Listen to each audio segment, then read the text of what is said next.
National News Studio, Sri Lanka.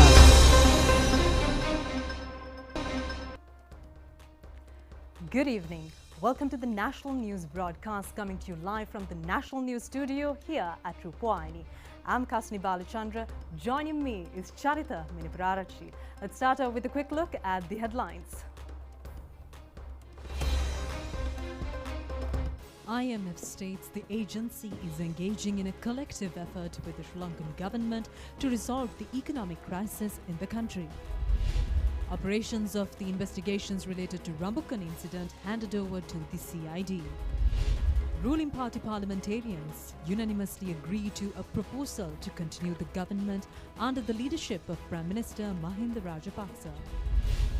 The progress of the Easter Sunday attack investigation presented to Parliament.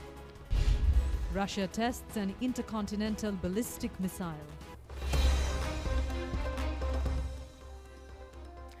And we move on to those and other stories in detail. Managing Director of International Monetary Fund, Kristalina Georgieva, says that the Sri Lankan government and the agency are engaging in a collective effort to resolve the economic crisis in the country. IMF Managing Director has further mentioned that one of the primary matters discussed between both the parties was to follow appropriate policy action over the economic challenges and to formulate plans in this regard. Sri Lankan delegation led by Minister Ali Sabri and Central Bank Governor Dr. Nanandala Veerasekara currently engaging in negotiations with International Monetary Fund in Washington. In a tweet, agency's Managing Director Kristalina Georgieva has extended appreciation to the Sri Lankan government for working together with the agency during these difficult times. The IMF has further pointed out that the policy formulation is a preparatory measure which should be taken in this regard. The Managing Director of the agency has appreciated the government for taking part in the spring of IMF meetings. The Sri Lankan delegation engaged in discussions with Deputy Managing Director of International Monetary Fund Geeta Gopinath yesterday.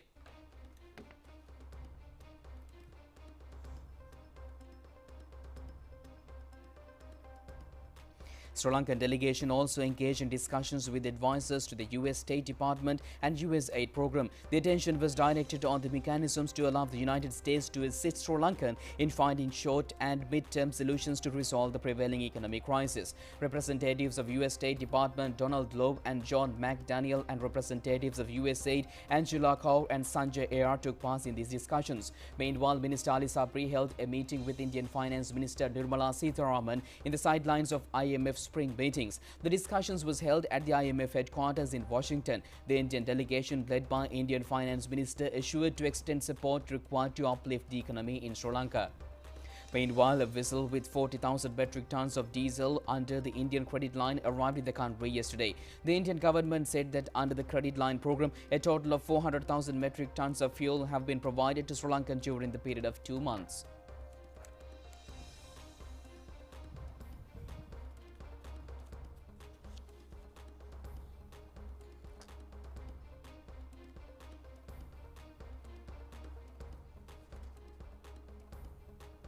Meanwhile, Indian High Commissioner in Sri Lanka in a tweet has said that the morphed image purported to be formed Twitter handle of Indian External Affairs Minister, which is currently circulating in social media, is false and fabricated. Accordingly, the High Commission has strongly denied the malicious content in the image. The High Commission has further indicated that such mischievous attempt was desperate parties will never succeed.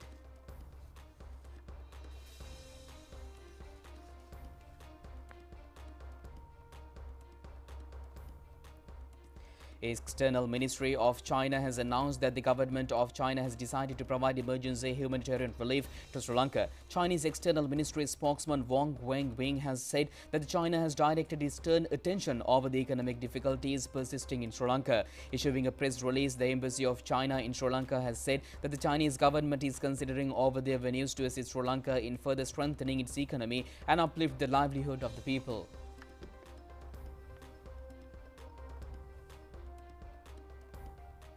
And Minister Ali Sabri says that financial and legal advisors to guide an overhaul of the country's debt will be appointed in the next couple of days.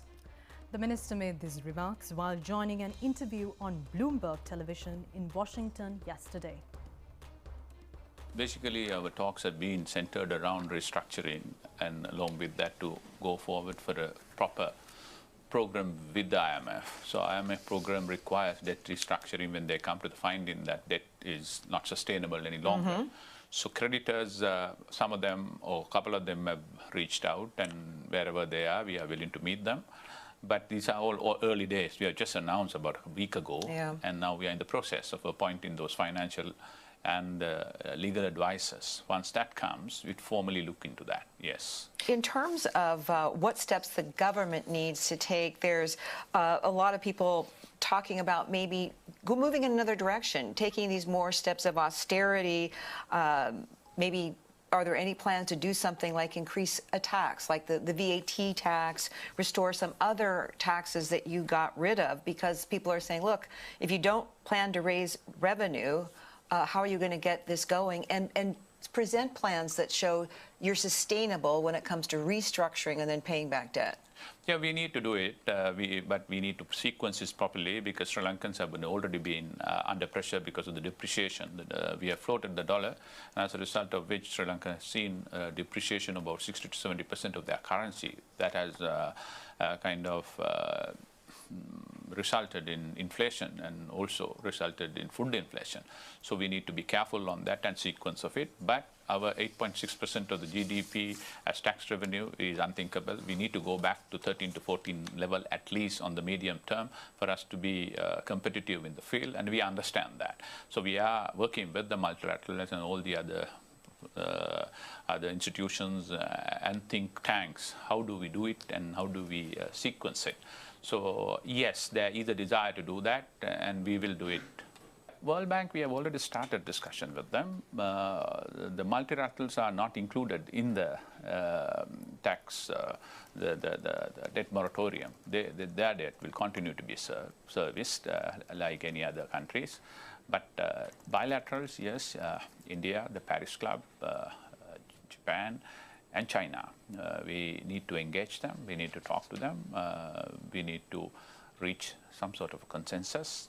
We are confident that they will look at it favorably, so that Sri Lanka can come out of it, come out of the current economic crisis as soon as possible, so that we can get back to the growth trajectory. So then it's easy for us to pay them back. You mentioned China. Let's look at them in particular, because they are a big player here potentially in your restructuring, in raising the kind of money you need to raise to get through this. How is that going? Are you speaking to, for example, to particular Chinese banks about this? Yeah, at this point in time, we are talking to the state, and China had been a very close ally of Sri Lanka for a long period of time. We have had historical tie for 60, 70 years from the days of the rubber rice pact. So we are talking to them, we will discuss with them, and even we are in the process of discussing with them some cash infusion into the system. So we are confident that we can reach some sort of a reasonable consensus. And I just want to clarify that. You say you are so far speaking with China's government, or are you actually speaking with some of the big Chinese banks? It is basically with the Chinese government, and with their support and direction, we are speaking to agencies which include some of those banks. Okay. The government of China reassures continuous support to Sri Lanka. These remarks were shared when Minister Professor G.L. Pires met with Ambassador of China Xi Zhenghong today. The foreign minister also praised the ambassador of the current situation in the country and the shortage of energy, which has adversely affected the economy of Sri Lanka. Minister Pires requested further assistance from China, particularly in the field of bridging finance during a difficult time. The ambassador of China stated that the embassy of China in Colombo and Beijing were closely monitoring the evolving situation in Sri Lanka. The Chinese International Development Cooperation Agency has pledged an urgent emergency humanitarian aid of 200 million yuan to Sri Lanka, including 5,000 tons of rice, with the previously announced 2,000 tons, pharmaceuticals, production materials and other essentials. Furthermore, the Yunnan province has announced a donation of 1.5 million yuan worth of food packages to Sri Lanka. Foreign Secretary Admiral Professor Janath Columbage present during the meeting.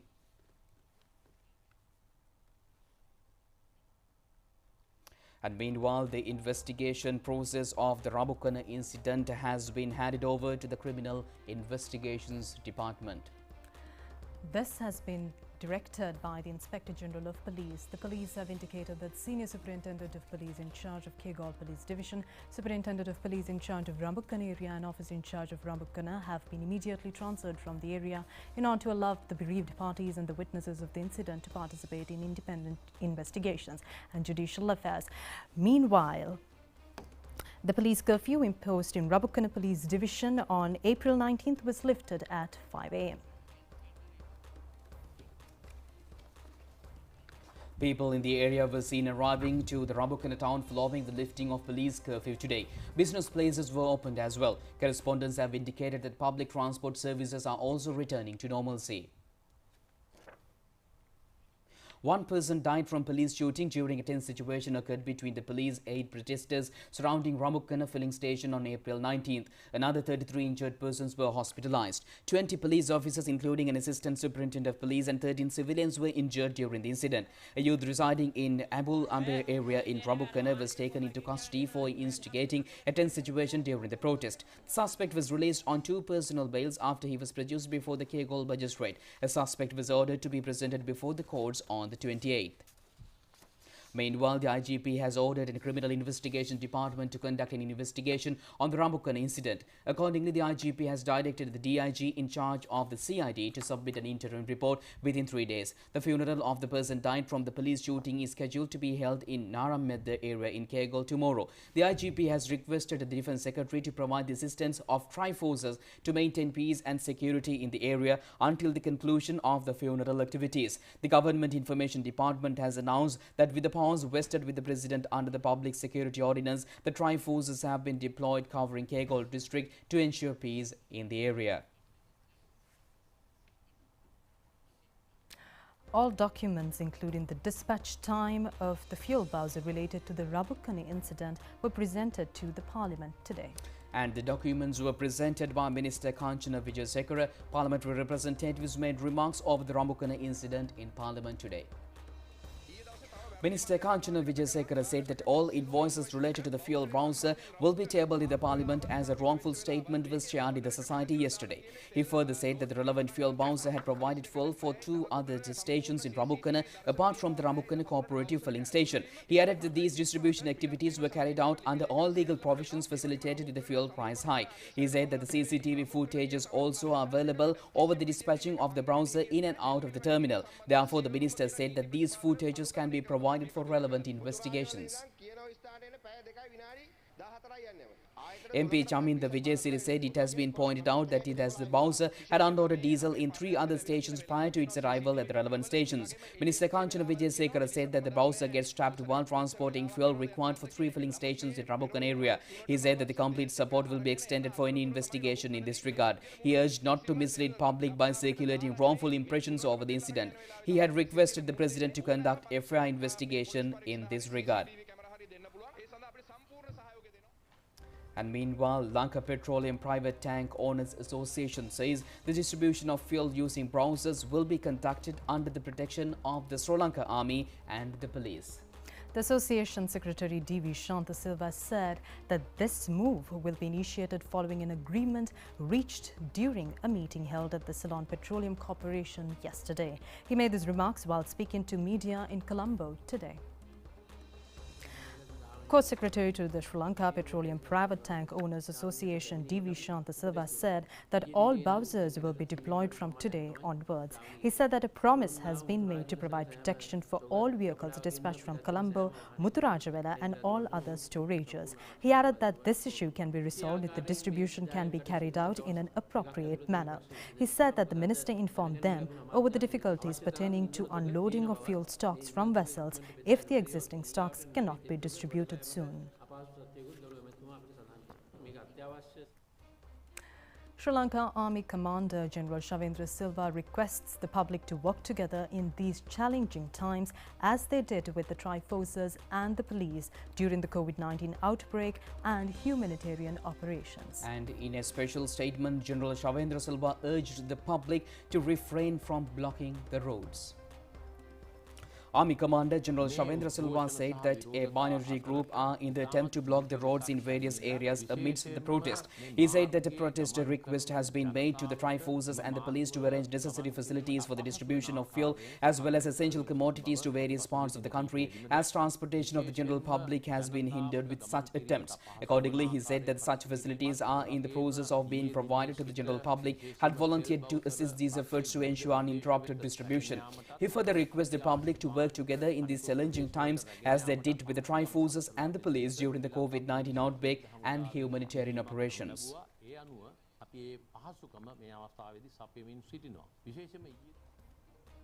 And meanwhile, a proposal to continue the government under the leadership of Prime Minister Mahinda Rajapaksa has been agreed unanimously.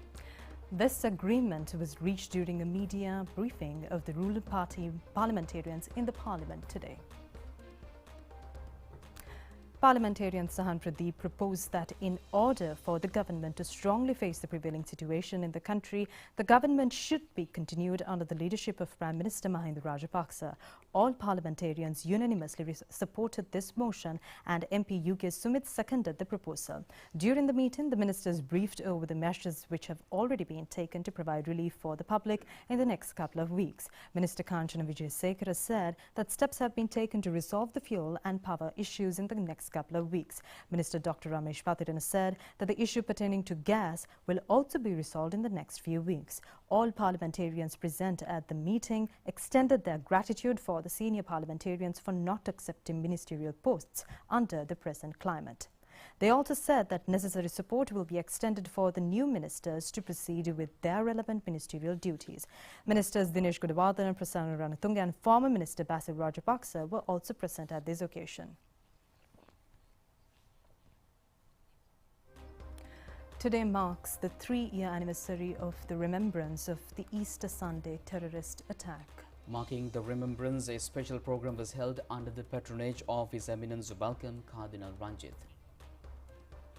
The program was held at the St. Anthony's Shrine in Kochikade, Colombo. Catholic priests, including Apostolic New Church of Sri Lanka, Mahasangha and other religious leaders were present at this occasion. The family members of the deceased and the victims of Easter Sunday terrorist attack also participated in the Mass.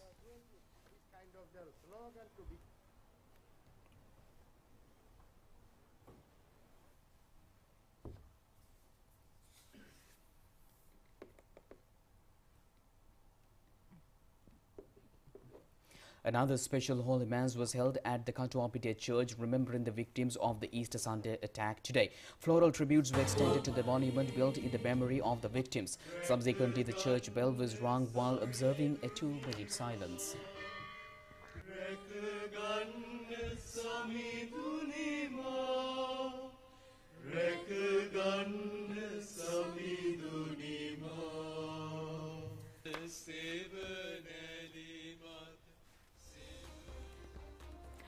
Today marks the completion of 3 years of the occurrence of a series of bomb blasts on the Easter Sunday, which had deprived many persons and their lives and recreated the fears of terrorism among the Sri Lankan public.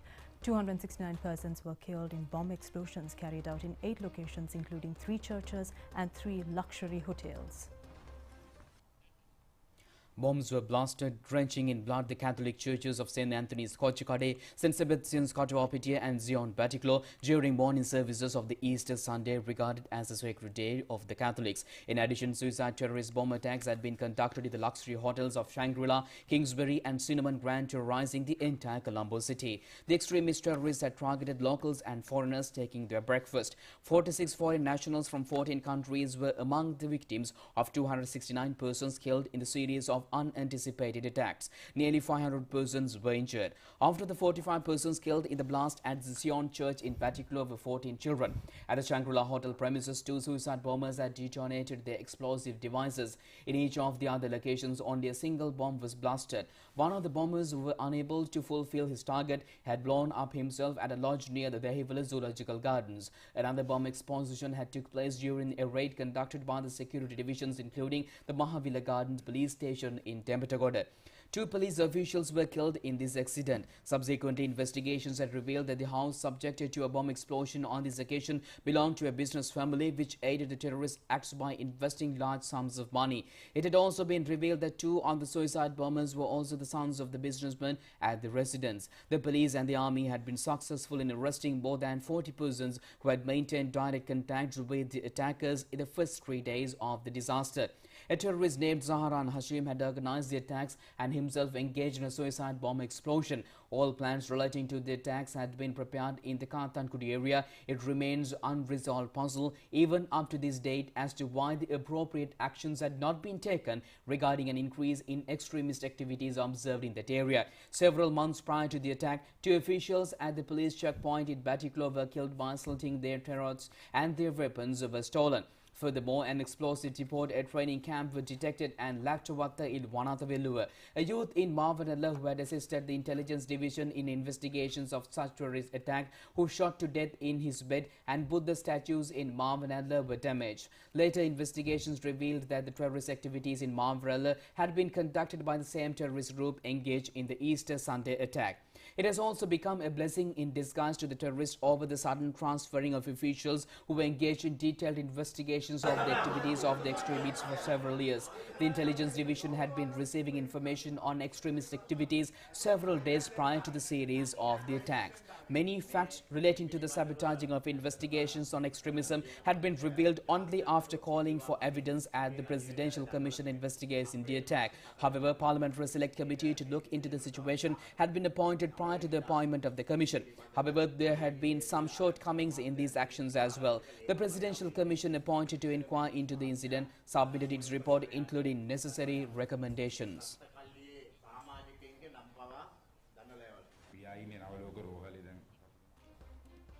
1 minute silence was observed in the Parliament today in memory of the victims of the Easter Sunday terror attack. It was observed following a request made by opposition leader Sajith Premadasa from the Speaker. Meanwhile, Minister Prasanna Ranatunga presented the progress of the investigations on Easter Sunday attack and he emphasized that legal action will be taken against the culprits. Opposition leader Sajith Premadasa proposed a minute of silence in honour and memory of the victims of the Easter Sunday attack. He further said that the former Attorney General Dappulu Rivera said that massive conspiracy is behind the incident.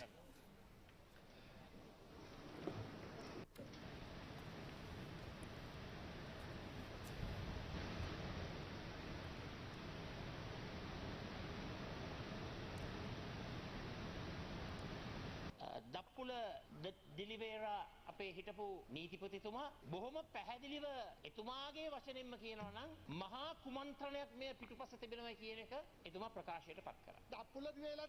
Minister Prasanna Ranatunga said that the former Attorney General has a responsibility to reveal information over the alleged conspiracy. However, he said that it is wrongful to make such claims when their needs and wants are not being fulfilled.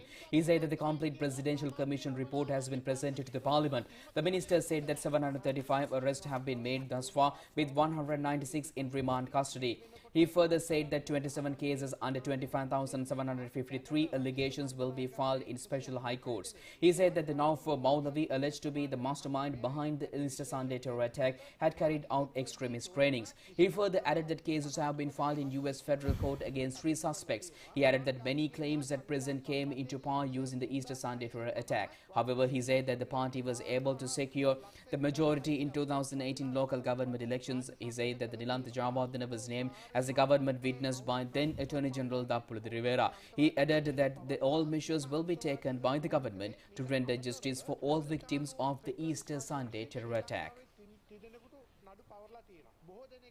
Prime Minister Mahinda Rajapaksa appreciated the support extended from trade unions for the measures taken up by the government to resolve the issues faced by the people.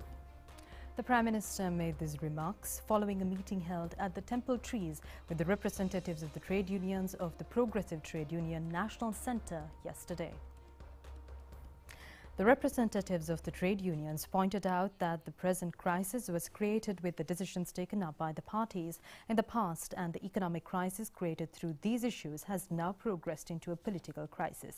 They informed the Prime Minister that those who contributed to the present-day crisis are posing to be virtuous and alleging the present government for the shortcomings of the past. They said that necessary support will be extended for the measures taken up by the government to resolve the issues faced by the people. Parliamentarian Nama Rajapaksa was also present at the occasion.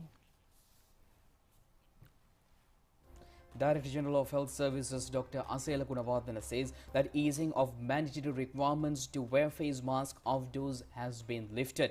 He made these remarks in a media briefing held today. We have again imposed the mandatory requirement of wearing masks in outdoor and indoor both.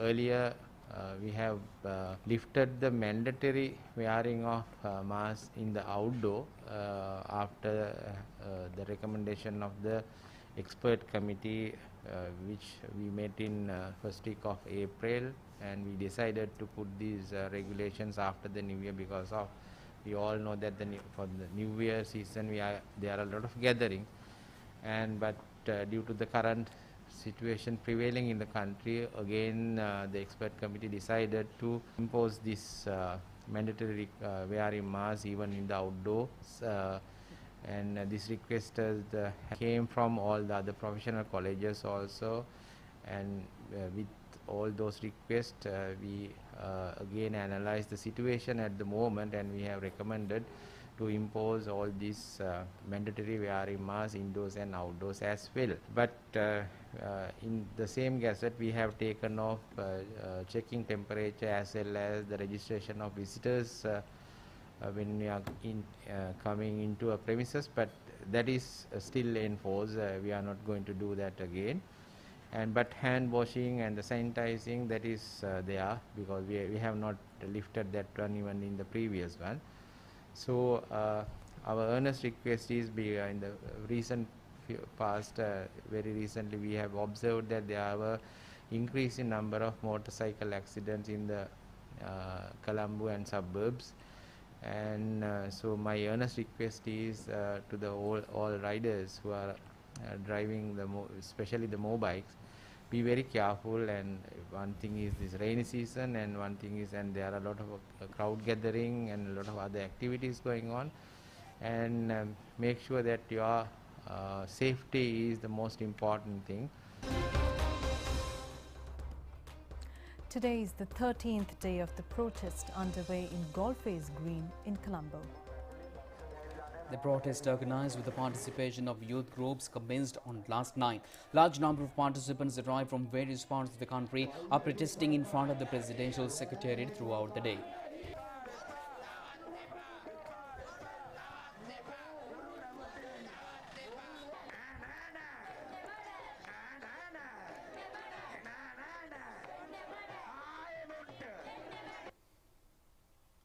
A remembrance for the victims of the Easter Sunday attack was also held at the protest.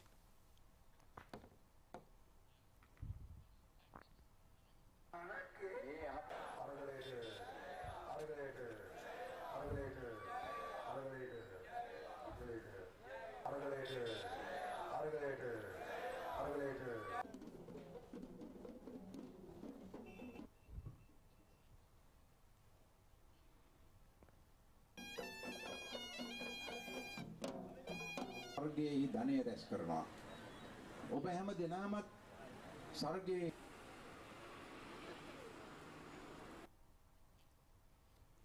Chief prelates of all sects have issued a statement consisting of proposals to resolve the present social and economic crisis in the country. The statement has been directed to the government led by the President and the Prime Minister and opposition leader and all members of the Parliament. Presenting several proposals to resolve the crisis, the chief prelate have called on the public representatives to dedicate their privilege to the welfare of the people. The statement of the chief prelates further points out that while being sensitive for the affected people, all public representatives should commit to render the fullest cooperation to achieve political and economic stability in the country without any party differences at this crisis situation. The chief prelates have said that a Sangha convention will be declared if the representatives continue to remain insensitive for the issues of the people. Parliamentarian Namal Rajapaksa says that he will submit an audited report over his assets and liabilities to the Parliament in future. He then requested all political parties to reveal if him or his family have acquired any asset through illegal manner. Parliamentarian Namal Rajapaksa rejected the allegations levelled against him over the digital currency and urged the opposition to take legal actions if they have any evidence. He also rejected the allegations levelled against him over the port city. He said that if his or his family have acquired any assets in other countries, then file court cases against them in those countries. He added that he is ready to face any of these allegations and court cases. He said that he had already submitted his statement of assets and liabilities to the Parliament in the last 12 years. He also added that he is ready to submit an audited report in this regard to the Parliament. Let's take a look at more local news in brief. Local and foreign tourists who are coming to Nuwara can experience Sundara Nuwara Salini Vasantaya for another few days. Several programs had been organized today as well near Gregory Lake. National Television is the media sponsor of Nuwara Salini Vasantaya.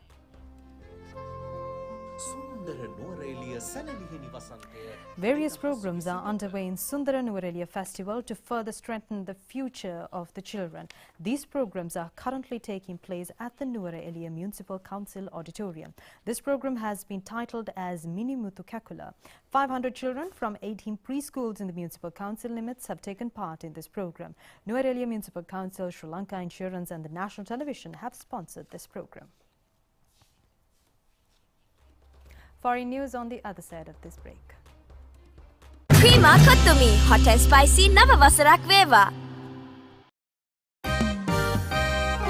நாடு விட்டு நாடு சென்று நாளும் முளைத்த பணத்தை வீட்டுக்கு அனுப்பும்போது பரிசு குவியல்கள் ஒவ்வொரு நாளுமே 10,000 ரூபாவாம் பெருமதி மிக்கதாய் வாராந்தம் தங்கமாம் மாதாந்தம் மில்லியனை வெல்லலாமே போட்டியில் கோடிகளை அள்ளலாமே.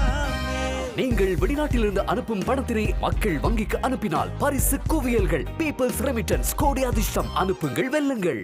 Prima Kottumi, hot and spicy Nava Vasarak Veva.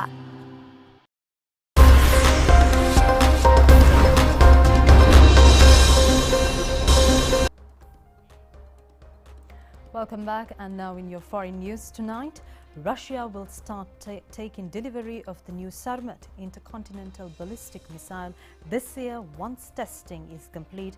The Russian state TASS news agency has quoted the head of the Roscosmos space agency as saying. Dmitry Rogozin said deliveries would start in the autumn of this year, it reported. Russia said yesterday that it had conducted a first test launch of the missile. The US military will be delivering additional military equipment to Ukraine in the coming days. White House Press Secretary Jen Psaki has said 5 US cargo flights arrived at the region in the last 5 days and more than half a dozen are scheduled shortly. Psaki told Reuters at reporting during a media briefing. We had been working with Ukrainians and the Ukrainian military to determine exactly the kind of security assistance they need for this stage in this war, he said. Prima Kottumi, hot and spicy Nava Vasarak Veva.